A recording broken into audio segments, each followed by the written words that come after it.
Nouveau journal sur Eden TV. Bonjour à tous, voici les titres de cette édition. Le maire de la commune d'Abomey-Calavi, Georges Bada, était en tournée ce mercredi 8 mars dans divers arrondissements de sa commune, occasion pour lui d'inaugurer également des infrastructures. Les détails dans un instant.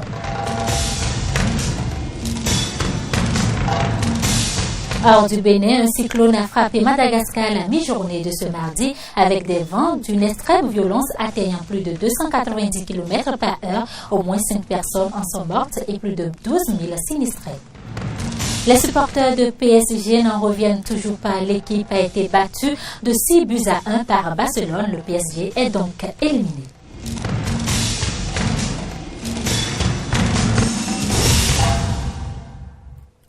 À nouveau, bonjour. Projet de décret portant transmission à l'Assemblée nationale de la Convention Médicrime, revalorisation de la cité lacustre de Ganvier et rencontre d'une délégation béninoise avec les autorités françaises dans le cadre de l'opérationnalisation du processus de restitution des biens culturels du Bénin en France. Ce sont là l'essentiel des décisions issues du Conseil des ministres de ce mercredi 8 mars 2017. Pascal Irénée Koupaki, secrétaire général de la présidence de la République, nous en fait le point. Le président de la République, chef de l'État, chef du gouvernement, a présidé le Conseil des ministres de ce jour, mercredi 8 mars 2017. Le premier concerne le projet de décret portant transmission à l'Assemblée nationale pour autorisation de ratification d'une convention, la Convention Médicrime. La Convention Médicrime est une convention de droit pénal contre le trafic des faux médicaments et les infractions similaires qui menacent la santé publique. Cette convention du Conseil de l'Europe est ouverte à tous les pays et elle est entrée en vigueur le 1er janvier 2016. La Convention vise à prévenir et à combattre les menaces qui pèsent sur la santé publique des populations. Cette Convention incrimine certains actes, protège les droits des victimes des infractions établies conformément à la Convention. La ratification par le Bénin de cette Convention participe de la volonté du gouvernement de renforcer la législation sur le trafic des faux médicaments et la vente illicite des produits pharmaceutiques. Le projet Réinventer la cité lacustre de Ganvier est l'un des projets phares retenus dans le programme d'action du gouvernement en vue de faire du tourisme un pilier majeur de l'économie béninoise. Ce projet vise à faire de Ganvier, à travers la réhabilitation de son habitat, de son cadre de vie et de sa protection environnementale, un site pilote de mise en valeur d'un tourisme lacustre respectueux de l'authenticité et des normes environnementales. Il s'agit donc bien de réinventer Ganvier sur ses bases culturelles et sociales fortes et solides. Il s'agit aussi d'inscrire la cité Ganvier dans un processus de réhabilitation et de rénovation sur la liste du patrimoine mondial de l'UNESCO, sachant qu'il est seulement, à ce jour, inscrit sur la liste indicative de cette organisation internationale. Le Conseil a pris connaissance de l'étude de faisabilité de ce projet. Il a instruit le ministre du Cadre de vie et du Développement durable à l'effet de faire engager les études de détail qui porteront sur 9 secteurs d'intervention, à savoir l'urbanisme, la rénovation de l'habitat, les équipements de confort, la santé, l'enseignement, la formation continue, l'environnement du lac, la pêche et le tourisme. Le Conseil a autorisé l'organisation d'une rencontre entre une délégation officielle de notre pays et les autorités françaises pour l'opérationnalisation du processus de restitution des biens culturels du Bénin en France. Le maire de la commune d'Abomey-Calavi, Georges Bada, était en tournée ce mercredi 8 mars dans divers arrondissements de sa commune. Accompagné des membres de son conseil communal, il a inauguré à l'occasion des salles de classe, des hangars, de marchés et visité des chantiers en cours dans la commune. Reportage Fréjus Serwan. La tournée du maire d'Abomey-Calavi, Georges Bada, et son conseil dans la commune a démarré ici, à Ouamesodo. Objectif, assister à la remise de chantier du pont Ouamen-Kokotomen par Cheikh Ayadi, directeur général des infrastructures à l'entreprise retenue pour les travaux. La tournée s'est poursuivie par une visite de courtoisie au roi de Huetor et par l'inauguration d'un module de 3 classes à Sakome, à Togba. Après cette étape, le roi de Huedo a aussi reçu la visite de la délégation communale d'Abomey-Calavi avant que cette dernière n'inaugure 3 hangars de 8 places chacun au marché d'Aïdjedo à Huedo. Le cap a été ensuite mis sur Révier avec ici aussi une visite au roi de Révier.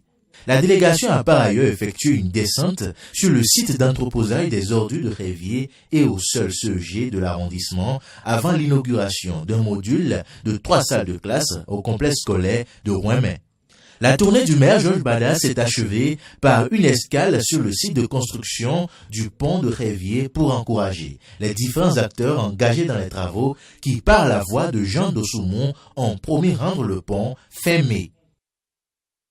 Atelier de validation du guide légistique du Bénin ce mercredi 8 mars à la cour d'appel de Cotonou. La cérémonie d'ouverture de cet atelier s'est déroulée en présence du directeur de cabinet du ministère de la Justice et de la Législation, représentant le ministre empêché. Le point, c'est avec Morey Arnaud Agua.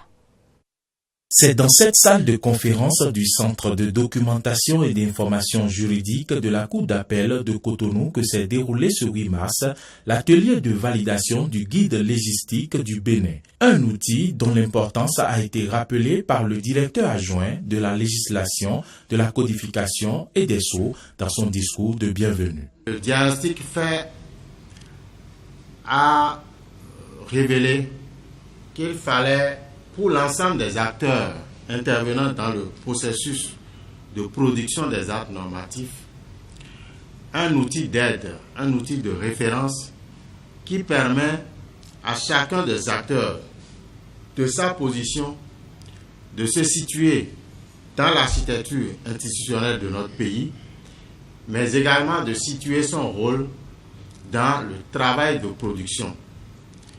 Et à cet égard, il est important que chacun des acteurs, à partir de sa position, selon le type de normes qu'il a élaboré, se situe par rapport aux étapes nécessaires, aux étapes souhaitables, aux étapes obligatoires. Et le projet de guide légistique vise à donner des réponses sur ces aspects.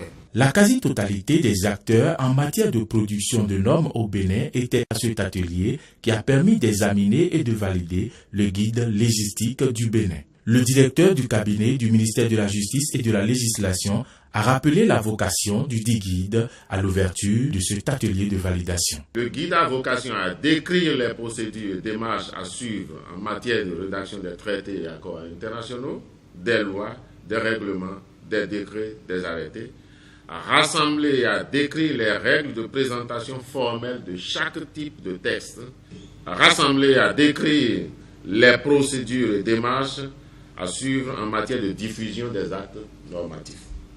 C'est à l'aune de ces objectifs de contenu que vous êtes appelés, sans esprit de critique facile ni de complaisance, à examiner le document soumis à votre appréciation aux fins de validation. Les acteurs intervenant dans le processus de production des actes normatifs peuvent enfin se réjouir de l'existence du guide légistique dont le rôle n'est plus à démontrer. Le directeur adjoint de la législation, de la codification et des sceaux, Claude Olympio, nous explique ici ce qu'est le guide légistique du Bénin. Il est au micro de Morey Arnaud Agua et Damien Pedro. Pour que tout le monde comprenne, c'est un document qui est destiné à rassembler l'ensemble des règles qui gouvernent comment on fait la loi dans notre pays, comment on fait les décrets dans notre pays, comment on fait les arrêtés dans notre pays. C'est un outil qui est destiné à aider ceux qui font ce genre de texte à savoir par où il faut commencer, par où il faut finir, par où il faut passer, quelles sont les étapes nécessaires, quelles sont les étapes obligatoires, quelles sont les étapes souhaitables. Dans la production d'une norme, ça peut être une loi, ça peut être un décret, ça peut être un arrêté. Si vous prenez ce document et que vous êtes dans une mairie et que le maire vous demande de lui préparer un arrêté municipal, vous devez pouvoir savoir par où il faut commencer, quelles sont les règles qui s'imposent, comment il faut présenter. Voilà un peu l'objet du guide légistique. Si ce qui est proposé est conforme aux attentes des différentes structures qui sont invitées ici, que ce document soit validé et que ça rentre dans nos pratiques de se référencer par rapport à ce qui aura été convenu à l'intérieur de ce document. Retour sur les événements qui ont marqué l'édition 2017 de la Journée internationale de la femme ce mercredi 8 mars. Les manifestations officielles de cette journée se sont déroulées au Palais des Congrès de Cotonou. À cette occasion, Adidiatou Matisse, ministre de la fonction publique et des affaires sociales, a rappelé aux femmes les actions prévues au profit des femmes dans le cadre du programme d'action du gouvernement. Elle a également procédé au lancement du projet Vic Enrico financé par l'Agence des États-Unis pour le développement international. Le point de la cérémonie, c'est avec Carnot Mbederito et Fréjus Fiossi. 8 mars 2017, célébration de la 22e édition de la Journée internationale de la femme au Bénin. Les manifestations officielles ont eu lieu au Palais des Congrès de Cotonou, en présence d'une forte délégation ministérielle avec une importante participation des femmes en service dans l'administration publique. À cette occasion, Adidiatou Matisse, ministre de la fonction publique et des affaires sociales, a rappelé aux femmes les actions prévues à leur profit dans le cadre du programme d'action du gouvernement PAG. Au Bénin, dans le but de réduire les inégalités constatées entre les genres, des initiatives ont été prises par les gouvernements successifs pour protéger les femmes sur l'ensemble du territoire national.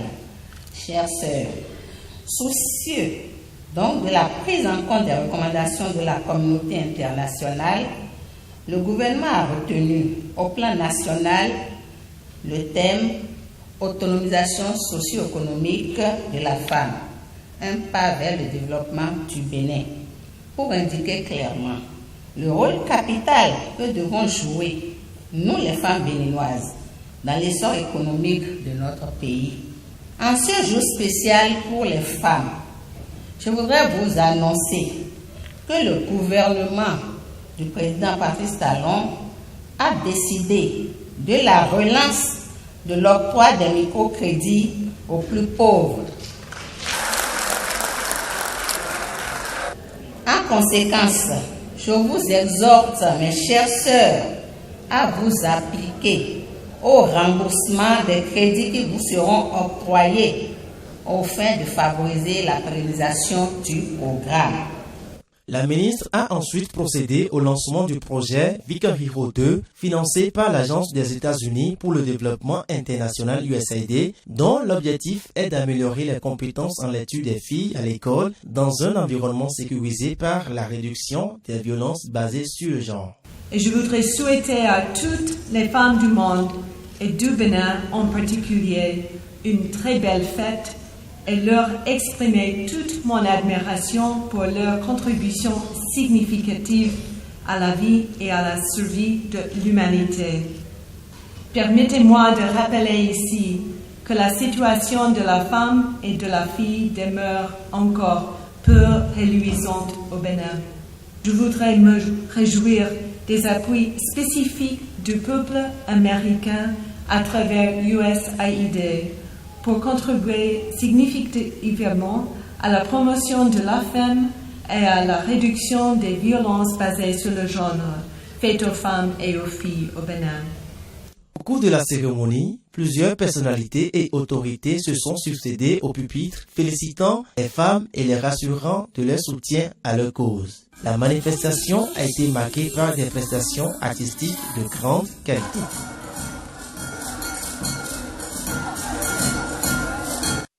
Suite à la publication d'un communiqué relatif à la Journée internationale des droits des femmes, dont l'auteur serait l'honorable Claudine Prudencio, la présidente de l'Union pour le développement du Bénin Nouveau, passe par un autre communiqué pour apporter un démenti formel aux propos qui lui ont été attribués. Elle tient par ce biais à préciser qu'à aucun moment, je cite, l'UDBN n'a songé saisir l'occasion de cette célébration pour se lancer dans des critiques à l'encontre du régime de la rupture, comme c'est le cas dans le texte publié. Ce document relève donc, selon le communiqué de l'honorable Claudine Prudencio, purement et simplement d'une manœuvre pour mettre le parti en porte-à-faux avec le gouvernement du président Patrice Talon et lui fait penser que l'UDBN ne soutient pas les réformes courageuses et avantageuses pour les populations qu'il a engagées dans l'ensemble des secteurs de la vie sociopolitique du Bénin depuis son accession au pouvoir. Après s'être félicité de l'abandon du choix d'un pagne et des célébrations festives inutiles du 8 mars, ainsi que de l'initiative gouvernementale qui tend désormais à amener les femmes béninoises à réfléchir à leur devenir dans une société nationale et internationale désespérément inégalitaire, elle a invité ses militantes et sympathisantes à célébrer cette journée dans la sérénité et la confiance dans les institutions et dans le gouvernement du Bénin. Actualité en dehors du Bénin, une nouvelle ambassadrice du Fonds des Nations Unies pour la population en Afrique de l'Ouest et du Centre. Il s'agit de la star de Nollywood, Stéphanie Okereke Linus. Elle a été nommée ambassadrice de la santé maternelle ce mercredi 8 mars, date de la célébration de la Journée internationale de la femme. Depuis hier, mercredi 8 mars, l'aéroport international Nnamdi Azikiwe d'Abuja a fermé complètement ses portes pour permettre la réparation de la piste d'atterrissage. Les vols intérieurs et internationaux seront détournés vers Kaduna à 70 km au nord, mais les compagnies aériennes internationales refusent d'emprunter l'itinéraire alternatif, obligeant les voyageurs à faire de longs et coûteux détours. Khalifa Sall, le maire de Dakar, est en prison depuis mardi. Le doyen des juges a décidé de le placer en détention après l'avoir inculpé et placé sous mandat de dépôt. Il est cité dans une affaire de détournement de fonds publics. Les faits remontent à la période 2011-2015. Selon la justice, 1,772 milliard de francs CFA environ de fonds publics alloués à l'État, à la mairie, n'auraient pas été justifiés. Les avocats de Khalifa Sall crient à un règlement de compte politique. Sall est en effet présenté comme le principal opposant au pouvoir de Macky Sall et probable candidat à la présidentielle de 2019. Catastrophe naturelle. Un cyclone a frappé Madagascar à la mi-journée de ce mardi avec des vents d'une extrême violence atteignant plus de 290 km/h.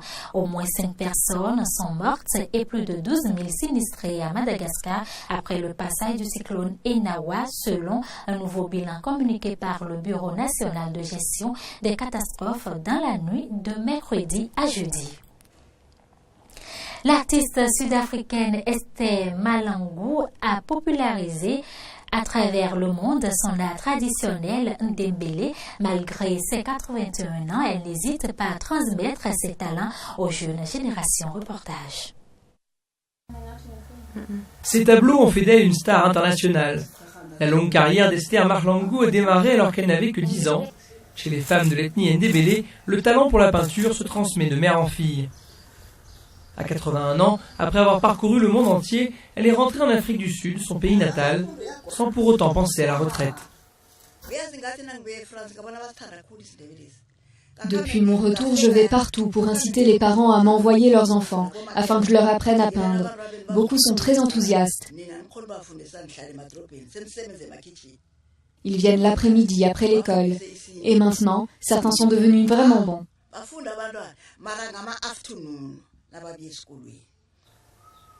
De la bouse et de la terre, voilà les matériaux utilisés par ses ancêtres pour colorer les peintures qui ornaient leur maison. Esther Marlangou, elle, adaptera ce style tout en se convertissant à la modernité avec de l'acrylique et des toiles. En 1986, des chercheurs européens ont un coup de cœur pour les peintures colorées qui tapissent l'extérieur de sa maison. Ils l'invitent à exposer en France. Quand je suis arrivée là-bas, j'ai été surprise de voir une réplique de ma maison. Ils l'avaient reconstruite pour que je la peigne. Le toit était en aluminium et pas en chaume, mais sinon il y avait le même petit jardin. C'était la même maison. 5 ans plus tard, Esther est la première femme noire invitée à participer au prestigieux projet BMW Art Car. Sa prestation la rendra célèbre dans son pays natal, alors que l'apartheid commence à s'effondrer. C'est formidable. Nous devons apprendre à apprécier nos traditions.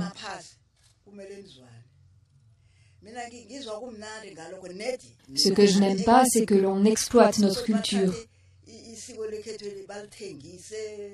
Je veux juste que les gens apprennent les uns des autres.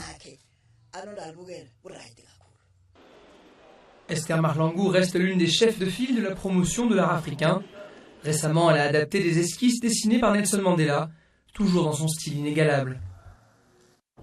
À moins de 2 mois du référendum sur la révision de la Constitution et le passage à un système présidentiel, les Turcs se mobilisent pour ou contre l'application d'un texte renforçant les pouvoirs du président. Diabolisés par le pouvoir en place, les partisans du non peinent à faire entendre leur voix. Interdits de tenir des meetings publics, ils trouvent des moyens alternatifs pour mener leur campagne. Reportage. Embarqués à bord du bateau qui dit non. Le 16 avril prochain, les Turcs seront appelés aux urnes, un référendum sur la réforme de la Constitution qui va renforcer les pouvoirs du président. Entre arrestation et garde à vue depuis quelques semaines à Istanbul, cette position n'est pas sans risque. Alors à défaut de s'exprimer dans les rues, le système D, c'est les espaces confinés. Les salles dédiées aux rencontres sont aux mains de la mairie de quartier qui, depuis 10 jours, nous fait tourner en rond pour ne pas nous prêter de lieu. Alors nous avons décidé que la campagne du non ne sera pas entravée et nous avons loué un bateau pour notre réunion de campagne. Discussions, tractations, la société civile s'organise, les partis politiques aussi. Dans cette salle de mariage redécorée pour l'occasion, les invités assistent à une rencontre en faveur du non, organisée cette fois par le HDP, le parti d'opposition pro-kurde. Pour eux, cette campagne, c'est une forme de résistance. Le référendum est pour nous une opportunité. On ira dans les rues, sur les places, mais même si on nous en empêche, les maisons, les cafés et les ateliers sont à nous. On assurera notre campagne là-bas. Je pense que si le non emporte, nous vaincrons la peur ambiante aussi, car la campagne du oui s'est fondée sur la peur. Cette réforme controversée, composée de 18 articles, est déjà validée par le Parlement turc, limite considérablement les pouvoirs du Parlement ainsi que l'indépendance de la justice. Nous sommes là pour la démocratie en Turquie, pour la liberté des individus, pour ne pas confier un pays de 80 millions d'habitants à une seule personne. Mais à moins de 2 mois du vote, la Turquie devra avant tout faire face à d'importants défis sécuritaires. Plus de 43 000 personnes ont été arrêtées dans des purges après la tentative du coup d'État du 15 juillet dernier. Sport pour boucler cette édition. Barcelone a réussi l'impossible en devenant la première équipe de l'histoire de la Ligue des Champions à remonter un 4-0 vainqueur 6-1 du Paris Saint-Germain lors du match retour pour se qualifier en quart de finale. Les supporters de PSG n'en reviennent toujours pas. C'est sur ces images que nous mettons un terme à cette édition. Merci de l'avoir suivi. Vous pouvez également suivre nos informations sur les réseaux sociaux, Facebook et Twitter sur notre site internet benin-6eden.tv.